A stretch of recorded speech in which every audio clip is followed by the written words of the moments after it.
प्रयागराज से शुरू हुआ ये सियासी जंग अब बढ़ता ही जा रहा है, रुकने का नाम ही नहीं ले रहा है। जैसे कि आप सबको पता है कि शंकराजी ने 40 दिन का अल्टीमेटम दिया था योगी जी को कि अगर वो गौ माता को राष्ट्रमाता का दर्जा देंगे तभी वो हिंदू हैं, वरना वो फरेबी हैं। वो जो भगवा कलर का चोला पहनते हैं वो ऐसे ही पहनते हैं, फरेब है, कालनेमी है, ऐसे शब्दों का इस्तेमाल किया गया था। जबकि 10 दिन पूरा हो चुका है और 30 दिन बाकी है। अब उन्होंने फिर से एक स्टेटमेंट जारी कर दिया है कि योगी जी खलीफा हैं। ठीक है, योगी जी खलीफा हैं, अगर वो सीएम की गद्दी पे बैठना चाहते हैं तो उनको अपना महंत का पद छोड़ना पड़ेगा। इन्हीं सब पे हम आ चुके हैं राजधानी लखनऊ में बात करने। नमस्कार, मेरा नाम है जया और हम जनता से अब जुड़ेंगे और सीधे उनसे बात करेंगे इस मुद्दे पर कि उनका क्या मानना है। क्या नाम है सर आपका? एडवोकेट अभिनव मिश्रा। कहाँ के रहने वाले हैं? लखनऊ गए ही। तो अभी जैसे कि पता होगा शंकराचार्य जी और योगी जी में बहस तो चली रही है। तो जैसे कि उन्होंने 40 दिन का अल्टीमेटम दिया था, जिसमें से 10 दिन पूरे चुके, 30 दिन बाकी हैं कि अगर योगी जी गौ माता को राष्ट्रमाता का दर्जा देंगे तभी वो हिंदू हैं, वरना वो कालनेमी हैं, फरेबी हैं। और अभी फिर उन्होंने बोल दिया है कि योगी जी खलीफा हैं, अगर उनको सीएम की गद्दी पे बैठना है तो उनको महंत का पद छोड़ना पड़ेगा। इस पर क्या राय है आप? देखिए, एक संत को ऐसी बातें करना शोभनीय नहीं है कहीं तक। मेरा विचार तो यही है कि अगर आप संत हैं और आप ऐसी बातें करते हैं तो वो समाज को एक गलत संदेश देता है जी। योगी जी हमारे समाज को, राष्ट्र के लिए इतना कर रहे हैं, शायद ही कोई ऐसा नेता होगा जो सनातन के लिए सोचता होगा। जी। और योगी जी के जैसा अगर ऐसा इस तरीके की टिप्पणी कर रहे हैं संत होकर वो शंकराचार्य जी, तो वो कहीं ना कहीं मुझे तो नहीं सही लगता है। बाकी सबकी अपनी अलग अलग विचारधारा है, कैसे क्या कोई सोचता है, लेकिन ये तो गलत है कहीं तक। लेकिन ये लगातार ऐसी टिप्पणियां कर रहे हैं कि औरंगजेब के बेटे हैं योगी जी, अकबर हैं, ये वो ऐसा फलाने का, ये सब क्यों लगातार वो ऐसे टिप्पणियां कर रहे हैं? ये इनकी कुछ ऐसी विचारधारा होगी, व्यक्तिगत विचारधारा कह सकते हैं, या कोई राजनीतिक सपोर्ट उनको किसी अन्य पार्टी से मिल रहा हो। ये कह पाना बड़ा मुश्किल है। वो क्या मानते हैं, क्या कहते हैं, इसके विषय में वो अलग की बात है। फिलहाल अगर योगी जी के लिए ऐसे शब्दों का प्रयोग करना, ये बहुत ही निंदनीय कह सकता हूं मैं, कि मेरे विचारों से तो ये बिल्कुल गलत है। योगी जी की तरह कोई भी ऐसा नहीं होगा सनातन के लिए जो इतना सोचता होगा। तो खलीफा की वो जो कॉन्टेक्स्ट बोल रहे हैं, वो बोल रहे हैं कि धर्म और सत्ता दोनों एक साथ लेके नहीं चल सकते हैं, तो धर्म छोड़ना पड़ेगा तो सत्ता छोड़नी पड़ेगी। बात सत्ता की नहीं है, धर्म, राष्ट्र धर्म जो है वो सर्वोपरि है। राष्ट्र धर्म निभाने के लिए ही वो सत्ता में आए हैं। उनको हम जैसे आम जनता ने ही चुन के आज सत्ता पर बैठाया है। पूरे उत्तर प्रदेश की सरकार को वो चला रहे हैं।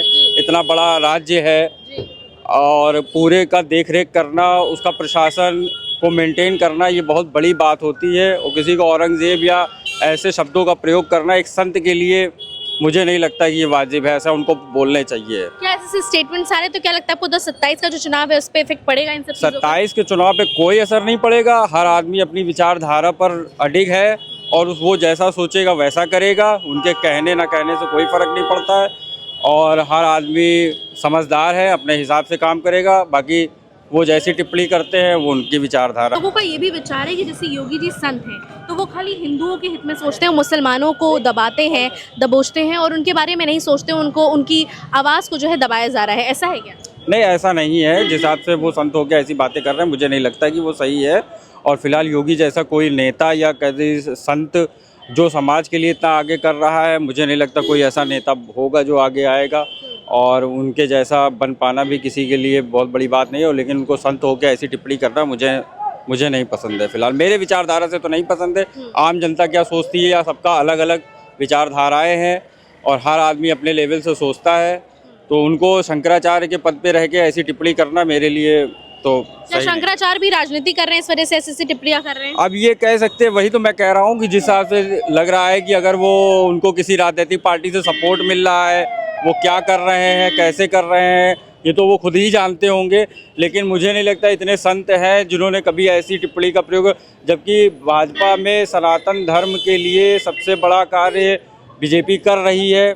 और किसी भी संत, उनके अलावा कोई भी ऐसा संत हो जो बता दे मुझे कि उसने ऐसा कभी बोला हो किसी बीजेपी पार्टी के लिए या योगी जी के लिए बोला हो, मुझे नहीं लगता है। लेकिन शंकराचार्य जी से भी उनके शंकराचार्य होने का परिणाम मांगा जा रहा है। लेकिन वहीं पे जब अंबानी की शादी थी तो मोदी जी जो है उनका पैर छू के उनसे आशीर्वाद मांग रहे थे, तब तो उनसे शंकराचार्य होने का वजूद नहीं पूछा गया। लेकिन अब क्यों पूछा जा रहा है, इस पर क्या कहना चाहेंगे? अब वजूद नहीं पूछा जा रहा, ये वही मैंने कहा ना कि अपनी अपनी विचारधाराएं हैं, क्या करते हैं क्या नहीं करते हैं ये उनके लिए है। फिलहाल तो जिस हिसाब से वो शब्दों का प्रयोग करते हैं ये शोभनीय नहीं है कहीं तक। तो 2027 का भी चुनाव आने वाला है, क्या लगता है? क्या लगता है कि कुछ सत्ता परिवर्तन होगा, सत्ता रिपीट होगी? सत्ता परिवर्तन अब ये तो जनता के हाथ में। फिलहाल तो मुझे मेरे विचारधारा से योगी जी बहुत अच्छा काम कर रहे हैं, आगे भी उनको कंटिन्यू कर। लॉ एंड ऑर्डर जो है पूरे प्रदेश का बहुत अच्छा है, हर चीज़ सिस्टमेटिक वे से चल रही है और मुझे लगता है कि उनको दोबारा आना चाहिए। तो जैसा कि आपको पता होगा शंकराचार्य जब से माघ मेला में भी थे उसके बाद से भी योगी और शंकराचार्य में काफ़ी जंग छिड़ी हुई है। उन्होंने अभी तक उनको 40 दिन का अल्टीमेटम दिया था कि अगर आप गौ माता को राष्ट्रमाता कहेंगे तो फिर हम आपको हिंदू मानेंगे, वरना आप कालनेमी हैं, फरेबी हैं, ठीक है।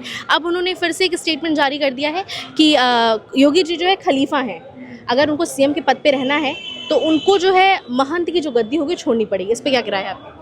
मतलब कालनेमी तो इन्होंने बोला था, योगी जी ने भी बोला था, फिर उन्होंने भी बोला था। अच्छा, शंकराचार्य ने तो बोला देखिए योगी जी को भी ऐसे शब्दों का प्रयोग नहीं करना चाहिए। वो मुख्यमंत्री के पद पर आसीन हैं और वो भी शंकराचार्य हैं। वो पकड़ के तो आए नहीं हैं और जबरदस्ती शंकराचार्य बने नहीं हैं। वो भी हिंदू धर्म से सबसे बड़े आते हैं शंकराचार्य। शंकराचार्य का एक लेकिन अपना उनको ऐसी बातें कहना कहाँ तक शोभनीय है? नहीं, उनका भी शंकराचार्य को भी अपनी पद की गरिमा बनाए रखना चाहिए। उन्हें भी ऐसे शब्दों का प्रयोग नहीं करना चाहिए, ऐसी बातों से बचना चाहिए। गौ माता घोषित राष्ट्रीय पशु घोषित करने का जो उनका संकल्प है वो बहुत ही अच्छा है। हम भी उससे प्रभावित हैं और होना भी चाहिए। लेकिन अब ये तो बहुत से वो योगी जी का वजूद पूछ रहे हैं कि आप हिंदू हैं, तो उनको वजूद पूछना चाहिए। नहीं, ये गलत है। ये कहाँ का हुआ? क्या ये सिर्फ यूपी में ही लागू होता है? बाकी भी पूरे यूपी में कितने से, मतलब पूरे इंडिया में कितने सारे राज्य हैं भाई, अन्य भी मुख्यमंत्री हैं। आप ये तो अभी 5 साल से 10 साल से मान लीजिए, अभी 7-8 साल हुए हैं, अन्य भी आप कहीं लागू तो करवा के आइए। आप जहाँ के हैं महान, तो वहाँ उनसे पूछिए कि आपने वहाँ पे गौ माता को राष्ट्रीय माता घोषित करवा लिया, राष्ट्रीय पशु। लेकिन शंकराचार्य ऐसी बातें क्यों कह रहे हैं कि उनको राजनीति में आना है या कुछ पॉलिटिक्स खेल रहे हैं? क्यों कर रहे हैं ऐसा? अब ये तो लगातार की योगी जी औरंगजेब के बेटे हैं, अकबर हैं, वो ये हैं वो हैं, तो ये सब क्यों बोल रहे हैं वो? अब ये तो अब उनकी मानसिकता है, इसमें क्या ही कहा जा सकता है। अब जो भी बोल रहे हैं वो उनका क्या औचित्य है, किस नज़रिए से बोल रहे हैं, ये उनकी अपनी विचार हैं। लेकिन फिलहाल उन्हें ऐसे शब्दों का प्रयोग नहीं करना चाहिए। वो भी बहुत बड़े गरिमामयी पद पर आसीन हैं, ऐसे शब्दों का प्रयोग उनके लिए अच्छा नहीं लगता। योगी जी भी उन्हीं के संप्रदाय से, अब मान लीजिए कोई वो अलग है, लेकिन है तो संती समाज, उन्हीं के सब संत समाज से। लेकिन आप कह रहे हैं कि योगी जी को उन्होंने हाल ही फिल्म में खलीफा बोला है। खलीफा का मतलब उन्होंने इस कॉन्टेक्स्ट में बोला है कि अगर आप धर्म और सत्ता दोनों साथ में लेके नहीं चल सकते। अगर धर्म के राह पे चलना है तो सत्ता छोड़नी पड़ेगी, और सत्ता के राह पे चलना है तो धर्म छोड़ना पड़ेगा। ये कोई बात नहीं हुई। ये तो कोई बात ना हुई कि आप धर्म छोड़िए तब सत्ता पे आसीन होंगे। हमारे पुराने सनातन में देख लीजिए, ज़्यादातर साधु संत ही सत्ता की बागडोर संभालते थे, राजा तो बस बना के रखे थे। और वैसे भी योगी जी ही मान लीजिए, तो ऐसा थोड़े ना है कि आप संत होकर संत हैं तो और जहाँ तक वो संत की बात कर रहे हैं, तो आप संत सिर्फ पद संत का है उनका, बाकी वो कार्यभार तो मुख्यमंत्री का ही संभाल रहे हैं। वो देख तो यूपी ही रहे हैं, रहते तो परमानेंट लखनऊ में ही हैं, गोरखपुर कहाँ आते ही जाते तो हैं। तो इससे उनका फिलहाल कोई मतलब नहीं, वो उनके फालतू के बयान हैं। और उनके कई सारे बयान जब तब देखिए आते ही रहते हैं, वो शंकराचार्य जी के उल्टा सीधा बकते ही रहते हैं। अब क्या किस विचारधारा से 40 दिन का उन्होंने अल्टीमेटम दिया है, जिसमें से 10 दिन तो पूरे हो चुके, 30 दिन बचे हैं। तभी वो क्या बोलते हैं, योगी जी को हिंदू मानेंगे, उनका ये कहना है। अच्छा, तो उनके ऐसा कहने से ना कहने से वो हिंदू हैं। तो आपको क्या लगता है कि धर्म की राजनीति करना किस हद तक सही है? देखिए, धर्म की राजनीति करना कौन कर रहा है? धर्म की लोग राजनीति बोलते हैं कि योगी जी धर्म का राजनीति करते हैं, हिंदू मुस्लिम लड़वाते हैं। नहीं, ऐसा आप कोई वो तो बताइए। अखिलेश यादव बोलते हैं। नहीं, वो बोलते हैं, वो उनका मतलब अपना सोचना है। उनके तो सब उल्टे सीधे की बयान रहते हैं, आप भी देखती हैं। हाँ, उनको ये तो प्रमाणित तो करना चाहिए, सिद्ध तो करना चाहिए भाई, कौन सा धर्म की राजनीति कर रहे हैं योगी। कहते हैं जातिवाद भी करते हैं, ठाकुरवाद करते हैं। वो कह रहे हैं, किसी के कहने से हम आपको पागल बोल दें चलेगा? अब आप होंगे पागल तभी तो अगला कहेगा। आप पागल नहीं है तो नहीं। देखिए, किसी चीज़ को कहने से पहले उसका ये तो बताना चाहिए कि हाँ, आपने यहाँ पे धर्म की राजनीति की, आपने ये किया, ये गलत है। अब ऐसे कुछ भी बोल दो किसी को, ये थोड़ी ना कोई बात हुई। अखिलेश यादव ये भी कहते हैं कि ईवीएम जो है वो बिक चुका है, उस पर भाजपा का झंडा लगा देना चाहिए। अच्छा, जहाँ पे ये लोग जीत जाते हैं वहाँ पे भाई जहाँ जैसे कर्नाटक जीत गए वहाँ पे ईवीएम तो बिल्कुल सती सावित्री साबित हुई।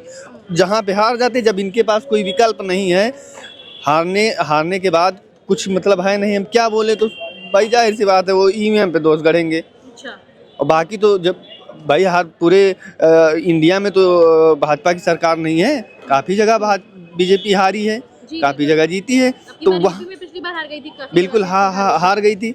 तब क्या, तो ये जनता जहाँ समझ रही है, सभी को पता है। जो ये जो बहसबाजी चल रही है, जो स्टेटमेंट्स आते हैं, इससे 2027 के चुनाव में कुछ इफेक्ट पड़ेगा, कुछ परिणाम दिखेगा इसका? किसके जो भी शंकराचार्य बोलते हैं, अखिलेश जी बोलते हैं, या इनको वजूद मांगते हैं उनकी योगी होने का? देखिए, कोई भी बात आप बोलने से पहले सोचना चाहिए, और अगर उसका आप स्पष्टीकरण नहीं दे रहे हैं तो उसमें आप अपनी गरिमा और अपनी इच्छा भी खराब कर रहे हैं, बस ये समझ लीजिए। जैसे हम किसी पर दोष दे रहे हैं तो हमें सिद्ध भी करना चाहिए कि हाँ ये आप गलत हैं, इस जगह पे गलत हैं। अब बस हम ऐसे ही दोष दे रहे हैं, जैसे अखिलेश जी उल्टा सीधा बोला करते हैं, तो उनके बोलने से वो अपनी खुद की जो वोट परसेंटेज है, यादव वर्ग आजकल उनसे नाराज चल रहा है।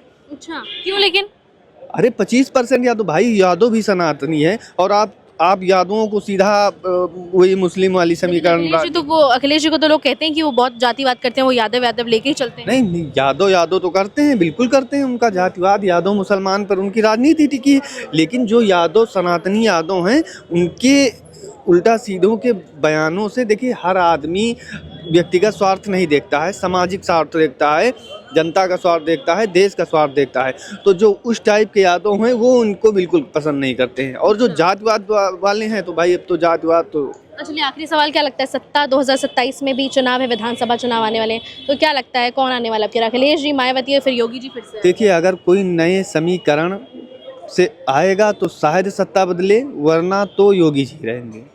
भाई नए समीकरण, नए कुछ आइडियाज़ लेके आए जो ये हिंदू मुस्लिम जाति और इनसे सब उठकर परे हो। तो आपको क्या लगता है जो मौजूदा सरकार है वो हिंदू मुस्लिम करती है? नहीं, बिल्कुल नहीं करती है।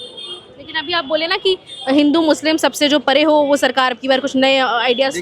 आपने पूछा कि ये क्या सरकार बदल सकती है, तो हमने इस बात पे इसलिए बोला कि जितनी भी अन्य सरकारें हैं, आप सपा ले लीजिए, बसपा ले लीजिए, तो ये मुसलमान कोई कर रहा है, कोई दलित कर रहा है। भाजपा की सरकार नहीं कर रही है? नहीं, भाजपा की सरकार तो हमारे नज़रिए में तो सभी का लगभग साथ लेके चल रही है। हाँ, ठाकुरवाद थोड़ा बढ़ा हुआ है, ये हम मान लेंगे। ठाकुरवाद थोड़ा बढ़ा है, बिल्कुल बढ़ा है, थोड़ा बहुत। अब ये तो जाहिर सी बात है, अगर एक ठाकुर मुख्यमंत्री बनेगा तो सारे ठाकुर कुछ ना कुछ तो उनके अंदर आएगा ना। एक ब्राह्मण बनेगा तो ब्राह्मण, अब मायावती बनती हैं तो जो उनके दलित भाई हैं उन्हें लगता है कि हमारी बहन जी हैं, तो थोड़ा बहुत आदमी के अंदर तो आ ही जाता है, लेकिन उतना कुछ नहीं है जितना लोग समझते हैं।